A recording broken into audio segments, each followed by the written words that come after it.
प्यारे बच्चों सुप्रभात। बेटा आज हम हमारी बाल महाभारत का पार्ट 9 पढ़ेंगे। इसका विषय है लाख का घर। इससे पहले हमने द्रोणाचार्य का पढ़ा था पार्ट 8। तो नेक्स्ट है बेटा हमारा लाख का घर। दिन और दिनांक यहाँ पर आप डेट राइट कर लीजिए। ओके बेटा। भीमसेन का शरीर बल और अर्जुन की युद्ध कुशलता देखकर दुर्योधन की जलन दिन पर दिन बढ़ती ही गई। वह ऐसे उपाय सोचने लगा कि जिससे पांडवों का नाश हो सके।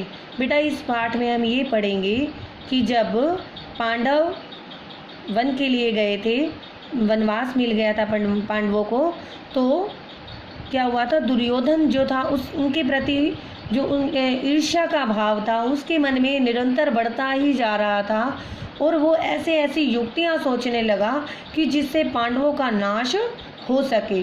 तो उसने पांडवों का विनाश करने के लिए एक लाख का घर बनवाया था। अर्थात लाख का घर उसने तभी बनवाया था कि यदि इसको मतलब जलाने पर लाख जो है आग जल्दी से पकड़ लेती है और जो पांडव हैं यदि उस लाख के घर में जाएंगे रहेंगे तो वो उस आग में जलकर नष्ट हो जाएंगे, अर्थात मृत्यु को प्राप्त हो जाएंगे। ओके बेटा। इस कुमंत्रणा में उसका मामा शकुनी और कर्ण सलाहकार बने हुए थे। बूढ़े धृतराष्ट्र बुद्धिमान थे।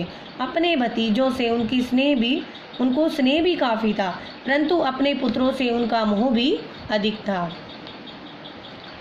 दृढ़ निश्चय की उनमें कमी थी, पर वह किसी बात पर वह स्थिर नहीं रह सकते थे। अपने बेटे पर अंकुश रखने की शक्ति उनमें नहीं थी। इस कारण वह यह जानते हुए भी कि दुर्योधन कुरहा पर चल रहा है, अर्थात बुरे रास्ते पर चल रहा है, उन्होंने उसका ही साथ दिया। इधर पांडवों की लोकप्रियता दिनों दिन बढ़ती जा रही थी। चौराहों और समाजों में लोग कहते कि राजगद्दी पर बैठने के योग्य तो युधिष्ठिर ही हैं। वे कहते थे धृतराष्ट्र तो जन्म से ही अंधे थे, इस कारण उनके छोटे भाई पांडु ही सिंहासन पर बैठे थे। उनके अकाल मृत्यु हो जाने और पांडवों के बालक होने के कारण कुछ समय के लिए धृतराष्ट्र ने राज का संभाला था। अब युधिष्ठिर बड़े हो गए हैं तो फिर आगे धृतराष्ट्र को राज्य अपने ही अधीन रखने का क्या अधिकार है।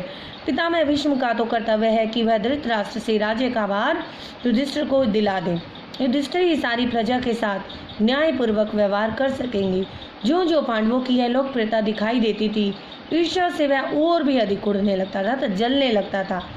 एक दिन धृतराष्ट्र को अकेले में पाकर दुर्योधन बोला, पिताजी पूर्ववासी तरह तरह की बातें करते हैं।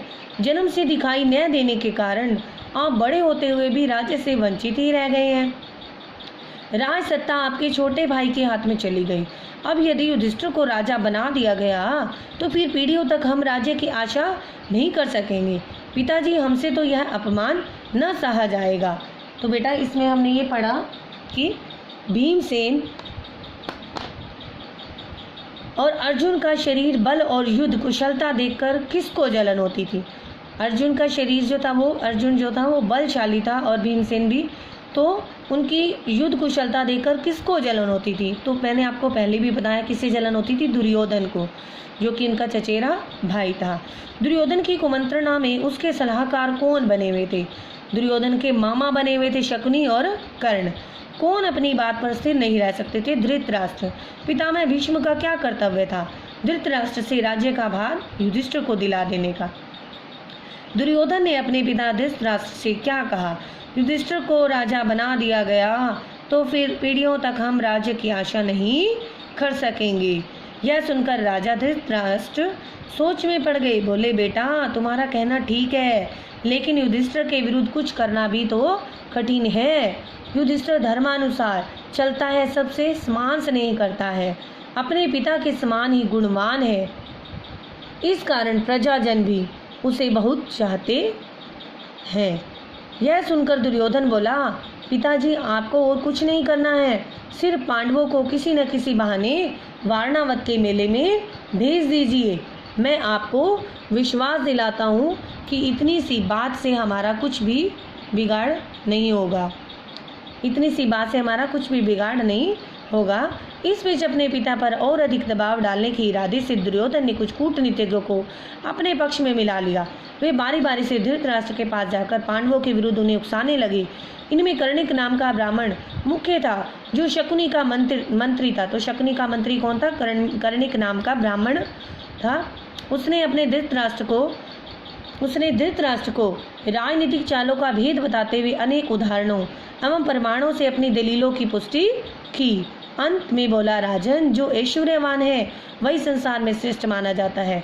यह बात ठीक है कि पांडव आपके भतीजे हैं, परंतु वे बड़े शक्ति संपन्न भी हैं।